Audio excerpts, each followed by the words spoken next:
Uh, Shalom, shalom. dan ini saya akan mempersoalkan soal tentang Nehemia. Karena kenapa saya mempersoalkan tentang Nehemia? Karena ketika Pak Freddy ini memberikan tugas tentang tokoh Alkitab dan tokoh nasional yang harus dipresentasikan, kebetulan saat itu saya sedang mempersiapkan sebuah firman untuk anak-anak youth dan sekolah minggu pada hari Minggu, Jumat dan Minggu. Dan itu temanya sama, jadi saya ambil saja sebagai satu kali dayung 230 terlampaui seperti itu, Pak.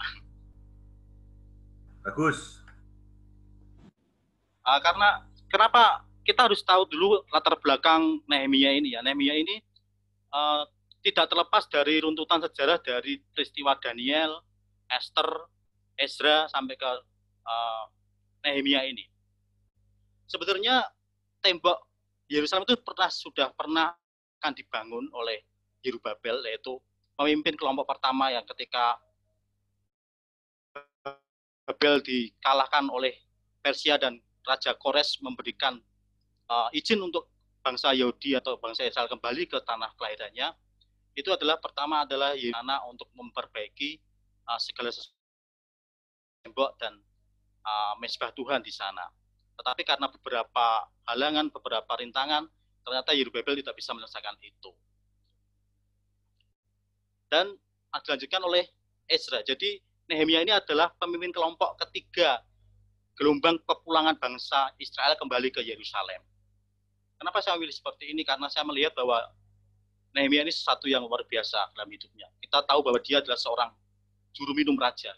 Jangan anggap remeh juru minum raja saat itu, karena saat itu adalah juru minum raja itu adalah seorang pegawai atau seorang pejabat tinggi, bukan pejabat rendahan.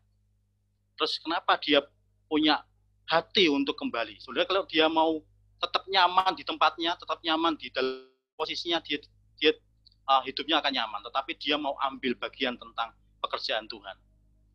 Dia punya integritas karena Nehemia adalah orang yang tekun berdoa. Kita tahu bahwa ketika dia mendengar bahwa tembok belum dibangun, dia datang kepada Tuhan, dia berpuasa, dia berkata, Tuhan, dia mengingatkan janji Tuhan ketika pada Musa ya. Ini sudah terjelas di Nehemia 1 ayat 4, Nehemia ayat 6, Nehemia 2 ayat 4, ayat 9, seperti itu. Dia punya integritas, dia punya hubungan, dia punya relasi yang kuat terhadap Tuhan.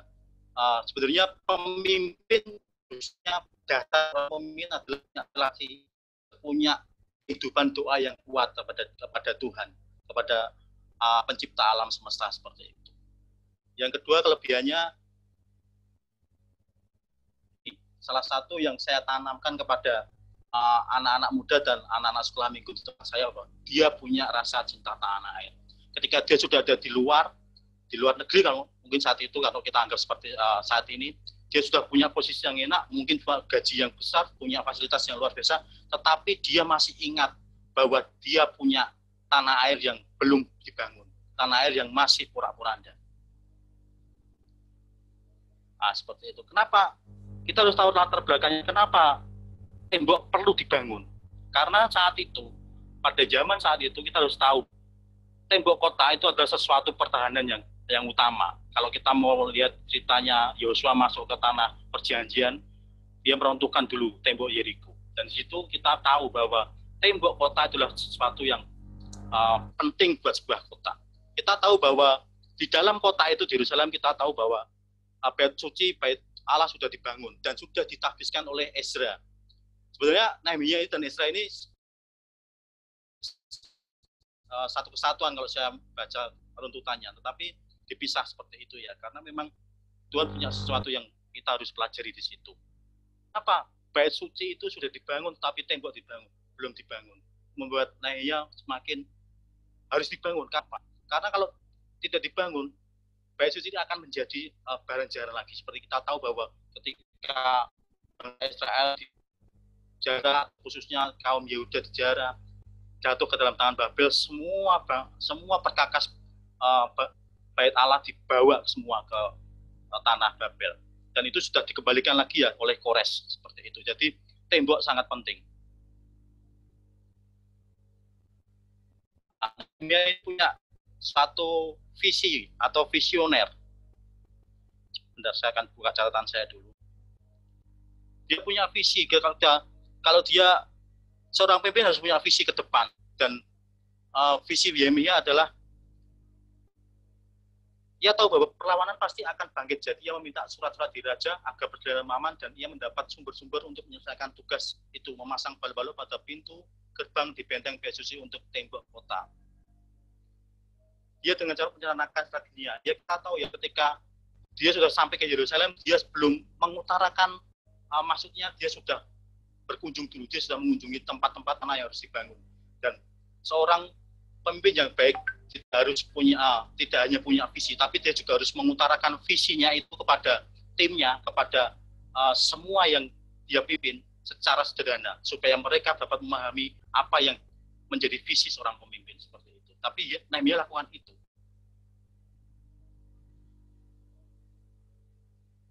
Nehemia mengungkapkan visinya dengan istilah yang sederhana. Mungkin sasaran bangsa itu adalah membangun kembali tembok Yerusalem. Kelebihan yang keempat, dia membuat keputusan yang jelas. Nehemia dapat membuat keputusan yang jelas. Ia tidak menghindari kata-kata keras, melainkan berbicara langsung mengenai inti permasalahan dan membuat penilaian dan keputusan yang tidak berat sebelah. Ia tidak memandang bulu ketika kencaman dibutuhkan. Ia memberikan kepada para pejabat dan eksekutif sebagaimana pada para pekerja. Kita tahu Nehemia ini punya satu yang keberanian untuk mengambil keputusan. Semua harus tunduk kepada dia, semua harus sesuai aturan dan seperti itu. Kalau saya hubungkan dengan teori Pak Ferdi kemarin tentang karakter warna, mungkin Nehemia ini punya karakter merah dan hijau. Merah kenapa? Karena dia ambil keputusan, dia berani tampil ke depan sebagai seorang pemimpin. Hijau kenapa? Karena kita lihat ketika dia mengutarakan maksudnya kepada raja dan raja menanggapinya.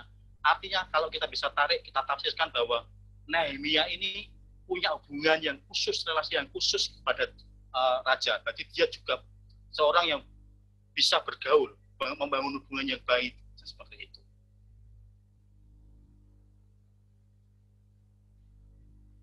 Nehemia pemimpin yang bertanggung jawab. Kita tahu bahwa banyak tantangan yang dihadapi dari Sanballat, dari teman-temannya ketika dia membangun tembok, bahkan tujuan untuk dia makar kepada Artasasta, tapi dia tetap melakukannya seperti itu dengan tanggung jawab. Dia tetap tidak menggubris apa yang menjadi rintangannya. Dia tetap menyelesaikan tembok Yerusalem. Dia punya strategi yang baik, seperti tadi yang direncanakan membangun kembali. Dia minta surat kepada raja untuk diberikan kepada bupati atau pemimpin daerah, dia minta kepada pemimpin taman untuk meminta kayu-kayu seperti itu. Dia punya strategi, dia atur strategi sebaik mungkin. Lihat dia ini, selain saya sajikan di sini, saya belajar sesuatu ya, ketika saya renungkan ini bahwa dia seorang yang pembelajar. Kalau kita tahu dia dahulunya atau dia dasarnya adalah juru minum. Dia tidak punya kawasan tentang seorang pembangun bagaimana, tapi ketika saya pelajari ini, bagi dia punya sesuatu yang luar biasa. Dia seseorang pemimpin yang mau belajar. Mungkin seperti yang Pak Ferdi bilang kemarin ya, pada hari pertama, seorang pemimpin tidak harus tahu semuanya, tapi harus mengerti semuanya. Seperti itu ya. Inilah yang dimiliki oleh Nehemia. Sebenarnya kalau saya cari kekurangannya agak susah ya Pak Ferdi, karena dari ini untuk kita buat bahan khotbah pasti kita cari akan lebihannya, tetapi saya akan coba sajikan apakah ini kekurangannya, nanti mau dikoreksi. Dia kurang kasih terhadap lawannya. Ini juga menghadapi aku menjawab mereka, kataku Allah semesta banyak telah siap untuk bangun, tetapi kamu tak punya bagian atau hak dan tidak akan tinggal di Yerusalem. Sesuatu mungkin buat saya pribadi tidak relevan, tidak bagus ya untuk seorang pemimpin berkata kepada seorang lawannya. Nehemia 4 ayat 5. Malah kamu baiklah secara mereka menimpa kepada mereka. Kurang keras Pak, kurang keras nih. Nehemia 4:5 ini adalah sebuah kutuk atau doa yang tidak baik untuk lawan Nehemia ya. Dikatakan balikkanlah sesaat mereka menimpa kepada kepala mereka sendiri, dan serahkanlah mereka menjadi jarahan di tanah tempat tawanan. Jangan tutupi kesalahan mereka dan dosa mereka jangan dihapus dari hadapan, karena mereka sikap.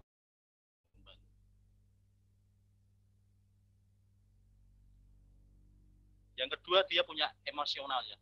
Ketika dia, maka sangat marahlah aku ketika aku dengar keluhan mereka dan berita-berita itu. Mungkin ini bukan marah yang jelek, tapi marah yang bagus. Tetapi buat saya ini sebuah sesuatu yang emosional yang meledak ya. Dia sombong rohani lebih jelasnya. Ketika dia katakan, ingatlah kepadaku karena hal itu, dan janganlah hapuslah segala perbuatan bakti yang telah kulakukan terhadap rumah Allahku dan segala pelayanan. Ingatlah kepadaku juga, inilah aku menurut kasih setiamu yang besar. Ingatlah segala yang kubuat untuk bangsa ini. Padahal kalau kita mau lihat, sebelumnya ada Esther, ada Daniel yang juga sudah berbuat untuk bangsa Israel di tanah pembuangan. Apa yang bisa kita pelajari dari Nehemia? Satu, kita harus mempunyai kehidupan doa yang berkualitas. Dua, senyaman apapun kehidupan kita di luar negeri, mungkin dengan posisi yang bergengsi dan gaji yang besar, kita harus tetap memperhatikan nasib bangsa kita. Ketika kita menjadi pemimpin, kita harus punya visi yang jelas, dan sesederhana mungkin kita sampaikan visi kita kepada tim. Ketika kita menjadi pemimpin, kita harus berani dan tegas dalam mengambil keputusan, apapun resikonya. Kelima, menjadi pemimpin harus punya tanggung jawab semua yang kita kerjakan. Selanjutnya saya ambil tentang Ahok ya, karena buat saya ini pemimpin yang luar biasa. Ketika dia muncul pertama kali menjadi wakil gubernur di Jakarta, buat saya ini sungguh luar biasa, karena Ahok ini punya double minoritas ya. Dia seorang Tionghoa, dia seorang Kristen,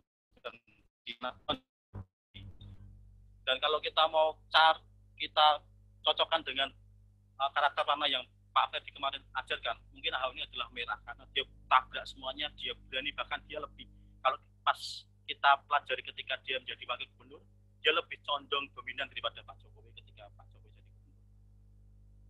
Apa sih kelebihannya Pak Ahok? Satu, dia punya integritas di aturan tata norma yang dia punya, dan dia tidak pernah melanggarnya. Ahok harus tunduk dengan norma-norma aturan prinsip yang berlaku. Tegas. Pak Ahok tegas dalam melaksanakan aturan yang ada dan tidak pernah pandang. Kita tahu dia berani, dia tidak pandang bulu pada siapapun yang bersalah, kita tegas. Bahkan dia berani mengambil keputusan untuk menggusur semuanya demi kemajuan Jakarta. Dia tidak memikirkan bahwa nantinya dia akan terpisah atau tidak, dia tidak berpikir seperti itu. Dia yang penting dia lakukan tugasnya dengan baik. Dan tiga, dia transparan dan jujur. Saat menjadi gubernur DKI, Ahok selalu transparan dalam hal, bahkan ketika rapat pun dia live streaming kan lewat YouTube ya, dan semua anggarannya dipampang jelas seperti itu, dan kita tahu bahwa hasilnya banyak CSR di berbagai perusahaan dia gunakan untuk membangun kota. Tapi kita lihat sekarang itu sudah hilang kembali. Dia punya visi ke depan. Dia tahu Jakarta kalau dia tidak berbuat sesuatu, Jakarta ke depan akan banjir, akan tenggelam. Dia buat sesuatu yang luar biasa. Dia mau kemana, seperti apa lembaga yang dia pimpin. Ahok tahu, dan Ahok tak bisa kepada bawahannya. Dia harus bagaimana Jakarta ini. Kita tahu bahwa dia membangun sebuah pulau buatan untuk mengamankan Jakarta sebenarnya, tapi banyak lawan politiknya yang menjatuhkannya. Kelemahan Ahok emosional. Kita tahu bahwa Pak Ahok ini punya emosi yang meledak-meledak. Ketika dia menghadapi suatu masalah, dia cepat ceplos, dia emosinya meledak-meledak, seperti tidak terkontrol ya. Cepat ceplos. Ketika bertemu dengan siapa saja, Ahok terkesan ceplos. Bahkan Pak Ahok ini seperti terkesan punya kena seperti apa ya, ajas yang itu ya. Mulutmu adalah harimau ya. Kita tahu bahwa Pak Ahok terkena masalah hukum hanya karena ucapannya, bukan karena apa-apa, bukan karena dia korupsi atau dia melakukan kesalahan apa, tapi karena hanya ucapannya saja. Tutur bahasa yang kasar. Kita tahu bahwa kita ini adalah bangsa timur, Bahkan kita hidup di Pulau Jawa, tutur bahasa itu selalu diperhatikan. Ketika Ahok menguji kepada pelanggar aturan, tutur bahasa Ahok itu selalu kasar, tidak pernah dia menghaluskannya atau dia menurunnya sedikit tensi bicaranya, tapi dia tetap berbicara kasar.